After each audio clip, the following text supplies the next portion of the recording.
Hey everyone, today we're diving into a really interesting and exciting topic: why turn-based and tactics games are actually fantastic for people with ADHD.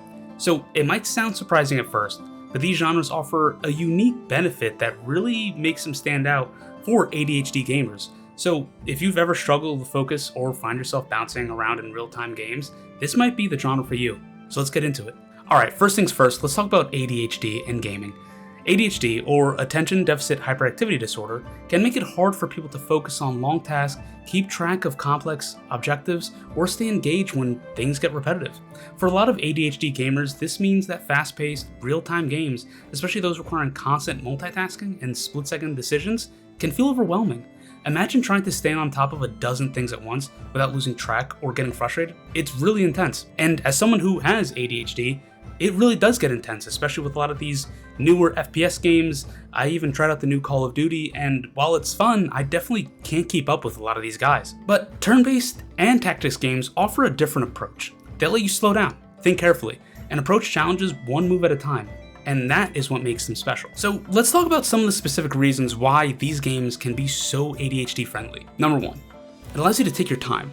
One of the biggest perks of turn-based and tactics games is that there's no rush. You get to take as long as you need to make a decision. This isn't Call of Duty or a real-time strategy game where you're pressured to move quickly. Here, you can stop, look at the map, and really think things through. Taking your time helps reduce stress and gives ADHD players the mental space to stay focused without feeling overwhelmed.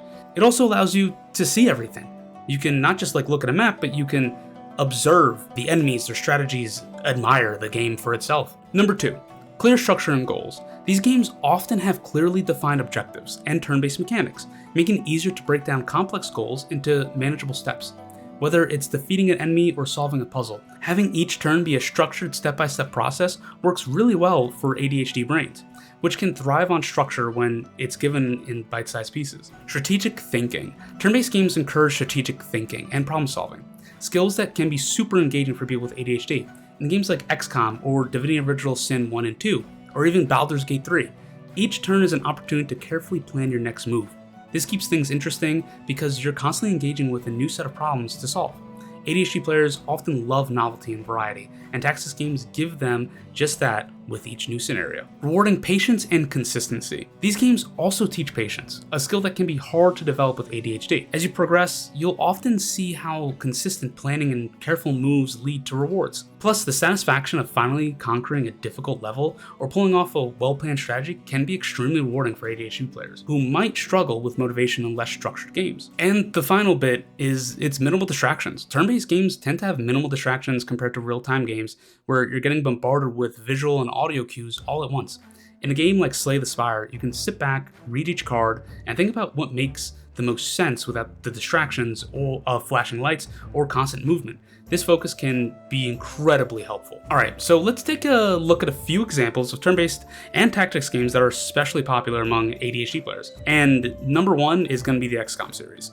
This is no surprise to anyone. If you like strategy and want a game where every move counts, XCOM is a classic. It's challenging, but it lets you take all the time you need to plan out the perfect tactical approach. So the next game on the list is Fire Emblem and the entire series. With its combination of story, character development, and grid-based tactics, Fire Emblem offers both structure and depth, making it easy to stay engaged turn after turn. Slay the Spire. This deck building game lets you go at your own pace and think strategically about every move. It's especially great if you like games that are easy to pick up and hard to master. Divinity Original Sin 2, or really any CRPG or TRPG like that, where if you love story-rich games and turn-based combat, Divinity, Baldur's Gate, they offer the perfect blend of depth and strategy. Plus, you can play co-op. So if you have ADHD friends or you just want to bring anyone along with you, you guys can tackle the challenges together. So I would just like to add my own little portion to this. As someone who has ADHD, I was never really good at the FPS games unless it was Rainbow Six Siege or anything from the Rainbow series, which is funny enough because they're slower paced. I'm sure they're faster now. I haven't played in a couple of years, but those games really showed off that, oh, if I go at a slower pace, I can really play these games. But I was never good at really action-intense games or shooters with a lot of mechanics to them. I would get overwhelmed really easily. That's why I found love in Final Fantasy Tactics, Final Fantasy games,